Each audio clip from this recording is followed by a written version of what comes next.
哇，估計比睇緊呢條片嘅大部分人年齡都仲要大啊！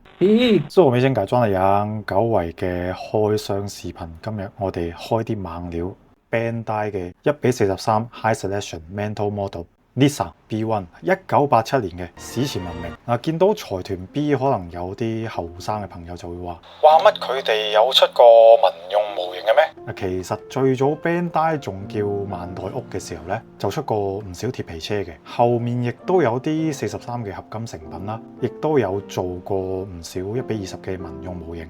零幾年嘅時候就做過一啲車殼有塗裝嘅43拼裝啦，有 GTR 啦，以及小部分嘅 Super GT 車。咁呢架 B1 咧，就我個人理解應該算係獨立嘅產品線。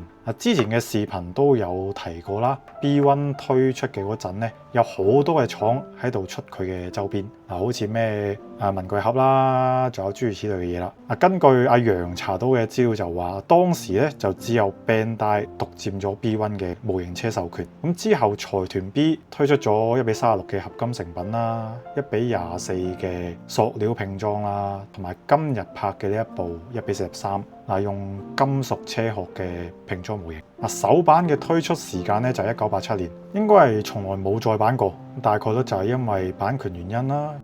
雖然就係比較古早，但係日本嘅網站上面咧都仲可以用一個比較合理嘅價錢去收到佢嘅，起碼比依家 Bandai 嗰啲新品合理好多啦。講咗咁多，我哋依家拆開嚟睇下先啦。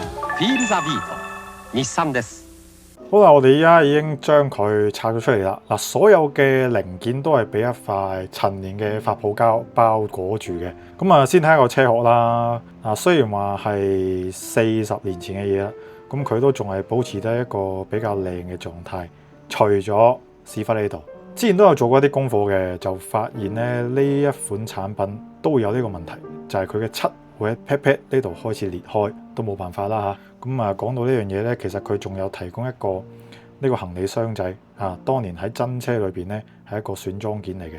咁如果你砌嘅話，咁吸入去，咁都叫做擋咗下啲裂紋嘅。再講翻呢個車殼本身啦，佢係有做一啲簡單嘅分析嘅，就好似呢度上邊嘅呢個膠條，但係其他地方嘅分析咧就相當有限啦。好似雨刮呢度啦係冇嘅，燈嗰啲地方咧仲有泵把等等嘅咧，就會通過分件嚟進行還原嘅。咁再睇下埋啲內飾啦，咁肯定就係需要你去做一啲簡單嘅分析咁樣啦。唔似其他啲民用模型咁樣，佢直接係吸上去咁就得噶啦，唔使用膠水。再就係通過螺絲嚟進行一個固定。咁基本上就係一個咁樣嘅感覺。作為一架有40年歷史嘅民用拼裝模型嚟講啦，我覺得佢都做得幾出色下嘅。其實當時咧 B1 嘅所有嘅周邊，佢嘅品質都係幾高嘅。至於砌唔砌呢個模型，咁如果大家想睇佢嘅最終效果嘅話咧，咁都可以喺評論區留言。如果留言足夠多嘅話咧，我亦都會將佢砌起身。咁今期嘅視頻到呢度差唔多就結束啦。下一期如果我再揾到啲奇奇怪怪嘢咧，咁再拍片俾大家睇啦。